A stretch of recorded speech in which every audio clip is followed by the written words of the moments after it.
മലയാളത്തിന്റെ വാനമ്പാടി KS ചിത്രയും ജനപ്രിയ ഗായകൻ MG ശ്രീകുമാറും ആദ്യമായി ഒന്നിക്കുന്നു. അമേരിക്കൻ ഐക്യനാടുകളിലും കാനഡയിലും. ഫ്രീഡിയ അവതരിപ്പിക്കുന്നു നെസ്റ്റ് ഇൻഫ്രാടെക് ഒരേ സ്വരം സിംഫണി USA 2013 ഓഗസ്റ്റ് സെപ്റ്റംബർ മാസങ്ങളിൽ. സംഗീതാലാപന രംഗത്ത് 30 വർഷം തികയ്ക്കുന്ന ശ്രീമതി ചിത്രയ്ക്കും ശ്രീമാൻ MG ശ്രീകുമാറിനും എൻ്റെ ഹൃദയം നിറഞ്ഞ അഭിനന്ദനങ്ങൾ.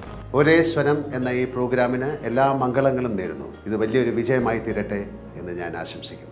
30 വർഷത്തെ ശ്രീമതി KS ചിത്രയുടെയും ശ്രീ MG ശ്രീകുമാറിൻ്റെയും ചലച്ചിത്ര ഗാന രംഗത്തെ സംഭാവനകളെ ആദരിക്കാൻ തീരുമാനിച്ച അമേരിക്കയിലെയും കാനഡയിലെയും എല്ലാ മലയാളികൾക്കും എൻ്റെ ആശംസകൾ. നെസ്റ്റ് ഇൻഫ്രാടെക് ഒരേ സ്വരം സിംഫണി 2013 നിങ്ങൾക്കായി അവതരിപ്പിക്കുന്നത് കേരളത്തിലെ പ്രശസ്ത ബിൽഡേഴ്സ് ഗ്രൂപ്പായ Nest Infratech. Media partner IPTV, travel partner Riya Travels, event management consultancy Kerala Today, marketing consultancy Niagara Events. കൂടുതൽ വിവരങ്ങൾക്ക്